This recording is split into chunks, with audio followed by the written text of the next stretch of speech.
Football in Focus, James Ribshack. Got the Smith Golden Eagles in the house tonight. Coach Antonio Kirkpatrick with us.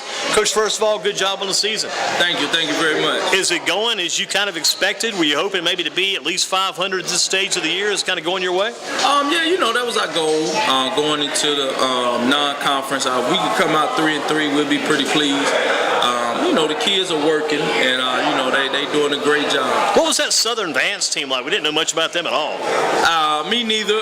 We didn't know a whole lot about them. Like I said, that was one of them games they had already scheduled. Which I really didn't understand, but we just had to play. What about going back to the early days? Was it always your goal to be a football coach one day? Well, just being a part of football, period. It was always my goal. Since I was little, played football, basketball, track, just any sport I could be involved in. And like I said, I think once I got to college, just playing that position and really playing quarterback and really just kind of seeing how it was a business. I just loved it. I really did. What about, was it ever your goal when you were over at Page being a quarterback for the Pirates back in the earlier days?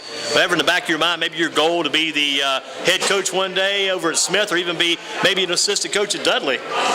It was always in the back of my head. Of course, I always wanted to continue to play, and I think like a lot of kids, was hoping the NFL. But at the end of the day, as long as I could continue to do something with football where I could make a difference, that was my goal. And what did you learn under Coach Kirby? Just the discipline, the structure, how to run a program. Were you watching even those things back? I know some kids do. Sometimes they'll go home and they'll write some of those things down to remember. Even as a quarterback for Page, you're kind of watching, kind of taking some of that in, how they ran their practices, what the coaches did, those kind of things. Oh yeah, of course, and especially being, the quarterback, and you consider yourself the leader. You wanted to make sure you understood what everybody was doing and where everybody was supposed to be. So in practice, when guys mess up, you can get on them instead of the coaches and just kind of let them understand that you do know what's going on. What are some things you learned from Coach Davis over at Dudley? I know you learned a lot. We could begin probably going for hours about that. And some really of the main things, man. And I'm just so appreciative, of him and Coach Floyd, for just giving me the opportunity, to even be in this position. But for Coach, the same thing. Really, just like you say, the discipline part of it. Like, he's a big stickler for discipline and just making sure that you're doing things the right way. How do you keep going? How are you able to discipline a kid, also teach a kid at the same time? Sometimes you spend so much time trying to discipline somebody, and you may lose them a little bit, and you got to bring them back in. How do you discipline and teach at the same time? At the end of the day, like I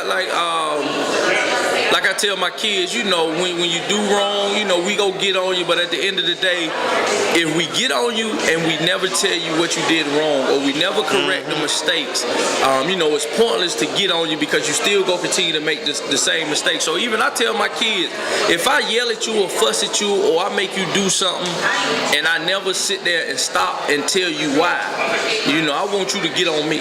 That's probably a lot of times we're doing these drills and these running exercises, things that kids, if you don't tell them why these are happening, why you're doing it, doesn't really actually sink in. They don't get much out of it. Oh yeah, I agree. What about, you look at the quarterbacks you had over the years at Dudley, you had some very good ones. You had Ricky Lewis, you had Richard Hayes III, the list goes on, had Trey Perry, just a lot of good quarterbacks. Some of these guys are a little different quarterbacks too. Oh yeah, and one thing about it, I think, over there at Dudley, we did a great job of making sure the offense fit them guys. We didn't try to make them fit our offense. Like you said, with James Perry, with Trey Perry, he was more of a dual guy, could throw it, could run it. Ricky was a whole lot better runner.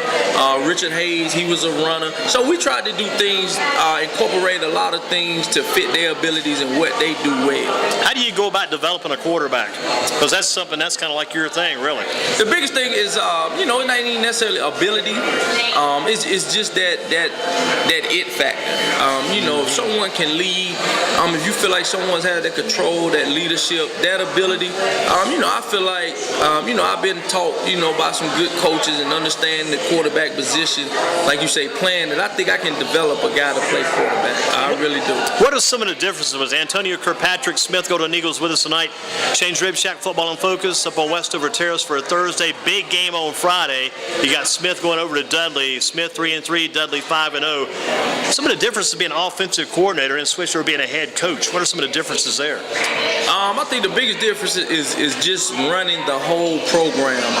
Being an offensive coordinator kind of prepared me for this position, just being in the fact that I was in charge of the whole offense. So just that portion of it and really understanding how to game plan and how to do just little things as the offensive coordinator kind of prepared me. Now, it's a big difference. Yeah. It's a whole lot more responsibility and, things like that. So I guess it's tough, too, because you got in the beginning, get used to designating coaches on what they need to do and keeping up with the whole game plan. Oh, yes, sir. It is. And just some, I guess, the little things with dealing with parents and, the classroom behaviors and issues like that. Some of the non-football aspects of it, I think that's probably the biggest. A lot of those off-the-field things. Yes, sir. That's probably some of the biggest issues, to deal with. Who was the biggest influence as far as developing you as a football player on your football life? Biggest influence? Probably Coach Floyd and Coach Davis, just because I've been up under them for so long. Were they with you at all when you were at Page? I was just kind of curious about that. They were. They was there the whole time I was at Page. Actually, like I say, met them guys. Actually, didn't play football my 9th grade year. Met them at a recreation center playing basketball, and they kind of talked me into it. And I've been hanging with them and learned from them ever since. That's really good. Now, did you also, your career kind of parallel about the same time of Carlos Doggett? You guys there together? Or yes, we were. He was my tailback for 2 years. That's pretty good results there. Very good results. Sir. Oh, yeah. Yes, sir. What about turning it around over at Smith? Turning it around, because they didn't get any wins at all last year, if we're numbers looking back on that correct, but 3-3. How did you begin to turn that thing around? Just discipline and hard work. Like I told the guys, we just had that have a different attitude, a different mindset. And like I said, we're not where we want to be, but we working toward getting to that point. And like I say, it's kind of hard.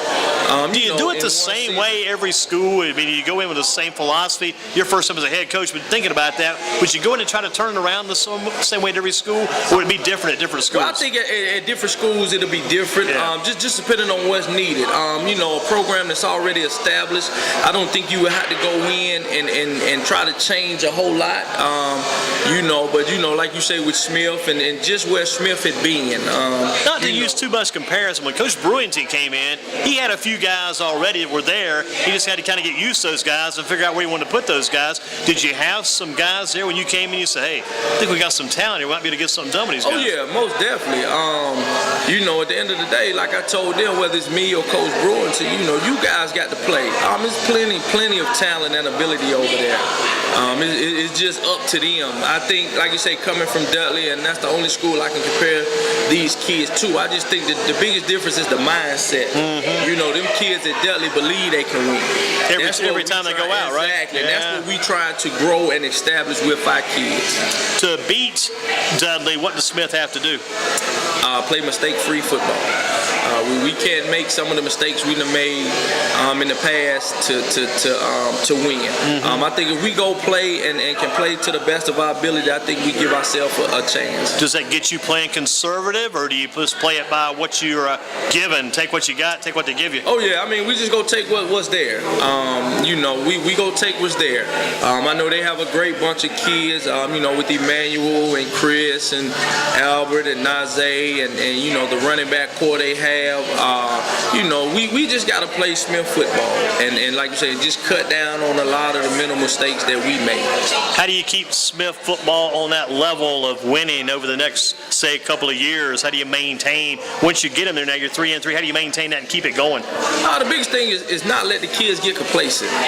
Every day in practice, we try to make it as competitive as we can. Make sure them guys know that, we hadn't even reached any of the goals we set for ourselves or, our preseason goals. So, we still just want each week, we tell the guys, get better. Every day at practice, try to get better at something. Who are some of the key leaders on the team? You found some leaders probably you got there, because I guess every new coach coming in, he wants to find at least a couple of guys that can be men that can step up and kind of direct and help him out. And who are some leaders of this group? Some of the leaders we have a senior, guy named Rashad Morgan. We have a couple guys who will speak later. They both are juniors with Cameron Clark and Desmond Sturdivant.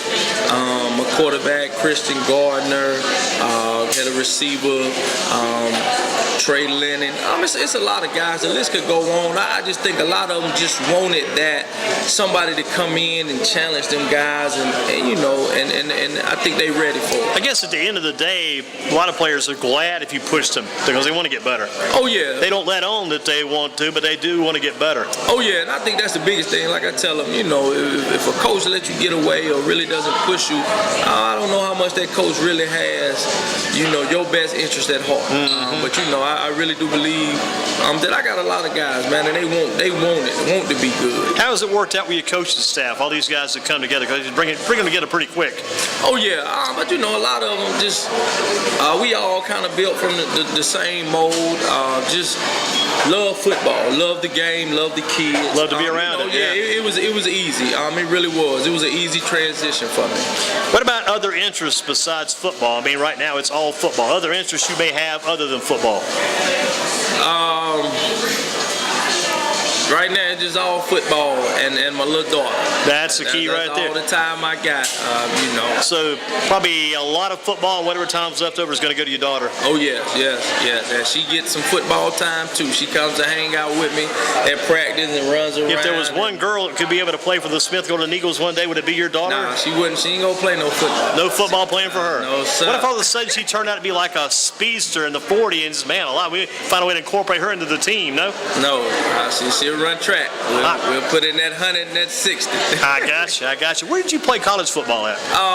Went to a junior college in Mississippi. Went to Northeast Mississippi out of high school. There's a lot of good junior colleges in Mississippi. I've been reading about those guys since James Summers went. I've been reading on his website about those schools. A lot of good colleges. And I ended up graduating from Livingstone College in Salisbury. Play some football there too? Yes, sir. Good. Livingstone's the kind of place you can go to. It's not much talk about Livingstone because all the other schools CIAA, but you can sneak in there and have a pretty good run. Oh yeah. When I was there, we was pretty good. We won back-to-back CIAA. So man, that's huge. Yeah, we was rolling pretty good, and we kind of shifted a little bit, but hopefully they get back on track. And that Mississippi Junior College, you guys play on Thursday nights back then? Yes, sir. Because I've heard down there they always play to play on a Saturday night is like completely out of the ordinary. Oh yeah, and just because you got Ole Miss, Southern Miss, Mississippi State, it'll be kind of hard to compete against them schools. And then you have your high school games. It's huge on Friday night. Yeah. So the coaches wanted to make sure they could get out and experience it, and get their recruiting. Well, let's get some recruiting done, get another player in, Coach. Thank you for your time. Thank you so much.